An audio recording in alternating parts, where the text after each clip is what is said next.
212 есебіміз қатынастарды пропорция құрыңдар. Яғни 8-дің 24-ке қатынасы, оны біз бөлшек түрінде жазылайық. Яғни 8-дің 24-ке қатынасын қысқартамыз. 8 санына 1 болады, 3 болады. Яғни 1-дің 3-ке қатынасына тең екен. Дәл осыған сәйкес келетін қатынасты жазайық. Ол бізде 25-дің 75-ке қатынасы. Оны қысқартатын болсақ, 25-дің 75-ке қатынасын қысқартайық 25-дің өзіне, сонда 1, 3 болады. 1-дің 3-ке қатынасына тең екен. Сонда екі қатынас бір-біріне тең екен көрдік. Келесі екіншісі 18-дің 6-ға қатынасы тең деп қоямыз да, 18-дің 6-ға қатынасын қысқартатын болсақ, 6-ның өзіне қысқартып жіберетін болсақ, бізде 3-ке тең болады. Яғни 3-ке тең болатын қатынас жазатын болсақ, ол бізде 6-ның 2-ке қатынасы. 6-ның 2-ке қатынасы. 6-ның 2-ке қатынасы, ол да бізде 3-ке тең болады екен. Келесі үшіншісін жазайық. Үшіншісінде 15-дің 30-ға қатынасы тең дейміз да, 15-дің 30-ға қатынасын қысқартып алайық. Сонда 1, 2 болады. 1-дің 2-ке қатынасы тең. Енді осыған сәйкес келетін қатынас түрін жазатын болсақ, 9-дің 18-ге қатынасы. Оны қысқартып көретін болсақ, 1 болады, 2 болады екен. Яғни 9 санына қысқарттым. 1-дің 2-ке қатынасына тең екен. Келесі төртіншісін жазайық. Төртіншісі бізде 10-ның 14-ке қатынасы. 10-ның 14-ке қатынасын қысқартып көрейік. Сонда 2 саны қысқартатын болсақ, 7, 5. Яғни 5-дің 7-ге қатынасы. Осыған сәйкес келетін қатынас түрін жазатын болсақ, ол 20-ның 28-ге қатынасы. 20-ның 28-ге қатынасын қысқартып дәлдеп көрейік. Сонда 4-ке қысқартатын болсақ, 5, 7 болады. Сонда 5-дің 7-ге қатынасына тең екен. Енді келесі қалған бізде 5-шісі 10-ның 12-ке қатынасы, яғни 10-ның 12-ке қатынасын біз 2-ке қысқартатын болсақ, 5, 6. 5-дің 6-ға қатынасына тең екен бұл. Осыған сәйкес келетін қатынас түрі 15-дің 18-ге қатынасы. Оны қысқартатын болсақ, 5-дің 6-ға қатынасына тең болады. Яғни 3 санына қысқартып жібердік, 5, 6. Сонда 15-дің 18-ге қатынасы деп жазады екенбіз. Сонымен есебіміз аяқталды. Келесі 213 есептің біріншісін шығарайық. 2х-дің 36-ға қатынасы 5-дің 6-ға қатынасына тең. Енді 2х көбейтілген 6 тең 36 көбейтілген 5. Бұл жерде x дегеніміз 36 көбейтілген 5. Көбейтінділер бөлшектің бөліміне түсіп кетеді. Сонда 6 көбейтілген 2 болып түседі. Қысқартып жіберетін болсақ, 6-ға тең. 6-ны 2-ке бөлетін болсақ, 3-ке тең болады. 3-ті 5-ке көбейтсек, 15-ке тең болады екен. Бұл бізде біріншісі. Енді екіншісін шығарайық. 4-дің 9-ға қатынасы 3х-дің 54-ке қатынасына тең. Енді 3х көбейтілген 9 деп жазып аламыз. Тең 54 көбейтілген 4. Бұл жерде х табатын болса, теңдіктің оң жағы алымына шығады. 54 көбейтілген 4, 9 бөліміне түседі. Дәл солай 3 те бөліміне түседі екен. Енді қысқартатын болсақ, 6-ға тең болды. 6-ны 3-ке бөлетін болсақ, 2-ге тең болды. 2-ні 4-ке көбейтетін болсақ, 8-ге тең болады екен. Келесі Так, үшіншісі 7-ның 21-ге қатынасы ол 3х-тың 54-ге қатынасына тең. Сонда 3х көбейтілген 21 тең 7 көбейтілген 54. Х дегеніміз бұл жерде 7 мен 54-тің көбейтіндісін 21 мен 3-тің көбейтіндісіне бөлеміз. Сонда қысқартып жіберетін болсақ, тақпай қысқартып жібере салайын. Мынау 3 болады. 3-ті 3-ке көбейтсек 9, 54-ті 9-ға бөлетін болсақ 6-ға тең болады екен. Тең 6. Келесі 4-шісін шығарайық.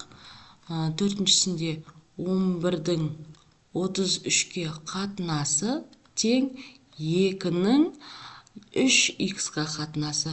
3х көбейтілген 11 тең 2 көбейтілген 33. Сонда х дегеніміз бұл жерде 2 көбейтілген 33 бөлінген 3 бөлінген 11 болып кетеді. Сонда қысқартып жіберетін болсақ 3-ке тең, 3 пен 3 қысқарып кетеді де 2-ге тең болады екен. Сонда жауабы 2-ге тең. Келесі 5-ші есебіміз 8-дің 5-ке қатынасы ол 4х-тың 15-ке қатынасына тең. Енді 4х пен 5-ті көбейтеміз де 15 пен 8-ді көбейтеміз. Бұл жерде х дегеніміз 15 көбейтілген 8 бөлінген 5 бөлінген 4. Яғни сол жағындағылар бөлшектің бөлме түсіп кетеді. 3-ке тең, ана екеуін бөлетін болсақ 2-ке тең. 3 пен 2-ның көбейтіндісі 6-ға тең болады екен. Келесі 6-шы есебін жасайық. 9-дің 16-ға қатынасы ол бізде 3х-тың 64-ке қатынасына тең. Сонда 3х көбейтілген 16 тең 64 көбейтілген 9. Сонда х-тен 64 көбейтілген 9 бөлінген 3 көбейтілген 16. Так, қысқартып жіберетін болсақ, номинан қысқартайық 3 болады. Так, 64 пен 16-ны бізде 4-ке қысқартуға болады. Сонда 4 болатын болса, 4-ке қысқартатын болсақ, 4-ке қысқармайды екен ғой. 2-ке 14 болып 4-ке қысқармайды, 2-ке қысқартатын болсақ, 8 болады, 34 болады. Көбейтіп 8-ге бөл жүретін болсақ, 12-ге тең болады екен.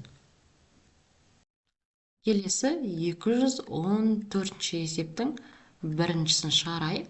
8х қосылған 5,2 бөлшектің бөлімінде 2,4 тең 11-дің 2-ке қатынасына. Енді пропорция арқылы шығаратын болсақ, 8х қосылған 5,2-ні көбейтеміз 2-ге, 11-ді көбейтеміз 2,4-ке. Сонда жақшаны ашатын болсақ, 16х қосылған 10,4 тең, екеуінің көбейтіндісі 26,4-ке тең. Енді 16х-тен 26,4 азайтылған 10,4. Сонда 16х тең, екеуін азайтатын болсақ 16-ға тең болады. х-тен 16-ны 16-ға бөлсек осы жерде 1-ге тең болады екен. Келесі екіншісі 4 бөлімде 1,6 тең 7х азайтылған 2 бөлшектің бөлімде 10,4. Так, 7х азайтылған 2 көбейтілген 1,6 тең 4 көбейтілген 10,4-ке. Жақшаны ашатын болсақ, Так, екеуін көбейтетін болсақ, 11,2 x азайтылған 3,2 тең көбейтіндісінің нәтижесі 41,6-ға тең. Енді 11,2 x тең 41,6 қосылған 3,2. Сонда 11,2 x-тен екеуін қосатын болсақ 44,8-ге тең.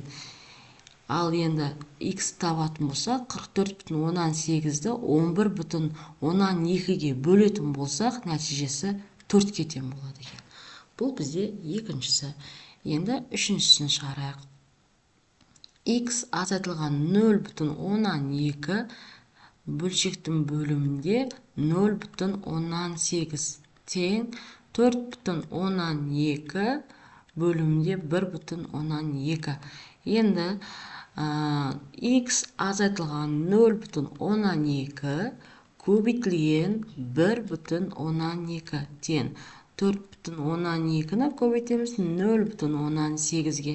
Сонда жақшаны ашып шығатын болсақ, 1,2 x азайтылған екеуін көбейтіндісі 0,124-ге тең болады. Тең, ал 4,2 мен 0,8 көбейтетін болса 3,136-ға тең. Сонда 1,2 x тен 3,136 қосылған 0,124. Сонда 1,2 x тен екеуін қосатын болсақ 3,6-ға тең болады. X табатын болсақ, осы жерде 3,6-ны 1,2-ге бөлсек 3-ке тең болады екен. Келесі төртінші есебіміз 3x қосылған 0,8 бөлімінде 9,6 тең 4,8 бөлінген 3,6. Енді 3x қосылған 0,8 көбейтілген 3,6 тең 4,8 көбейтілген 9,6. Енді жақшаны ашып шығатын болсақ, 10,8 x қосылған 2,188-ге.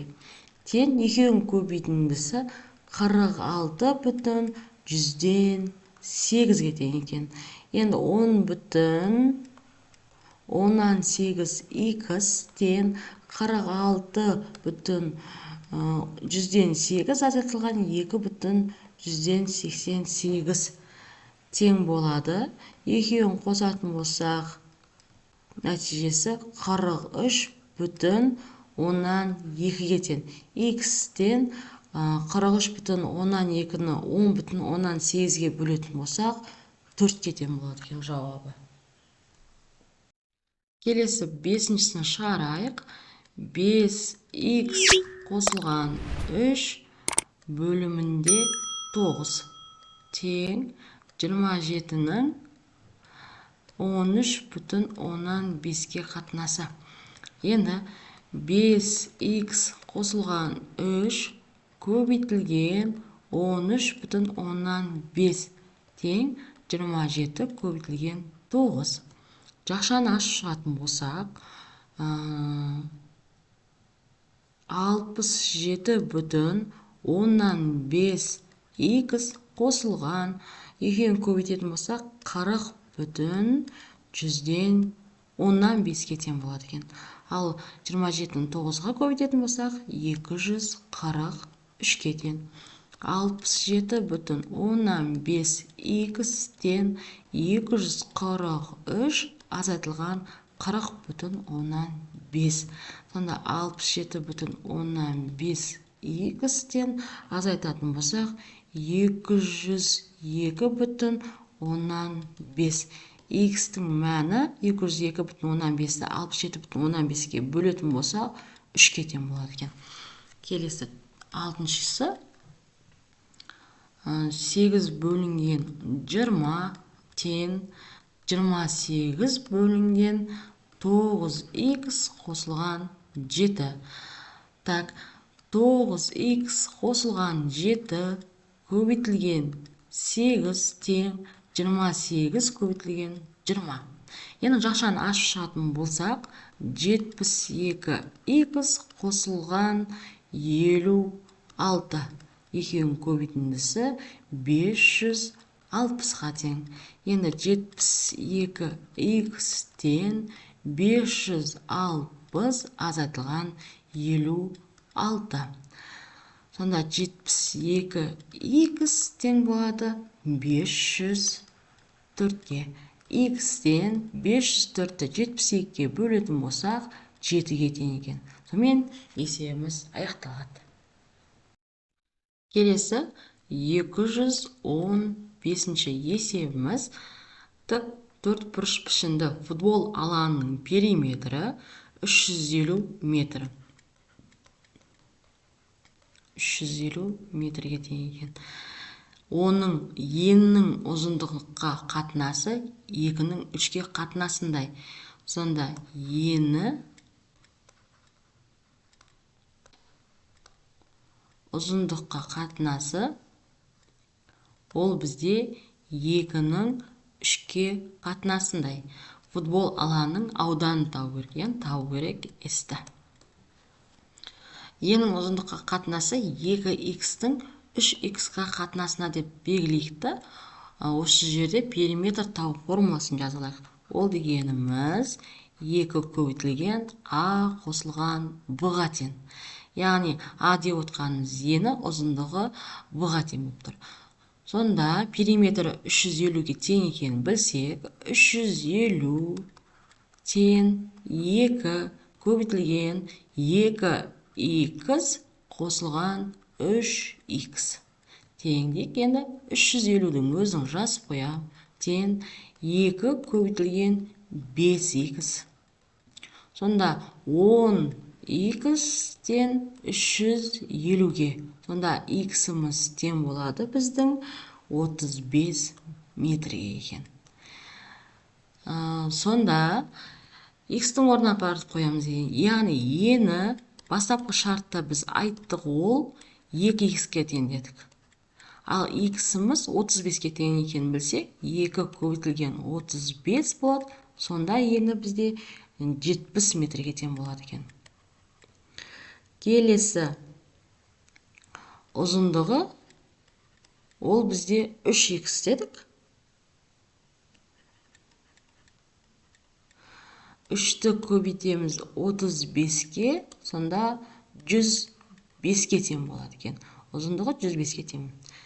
Енді енін таптық, ұзындығын таптық, ауданын таба аламыз. S-тен 70 көбейтілген 105 нәтижесі тең болады бізде 7350 сантиметр квадратқа.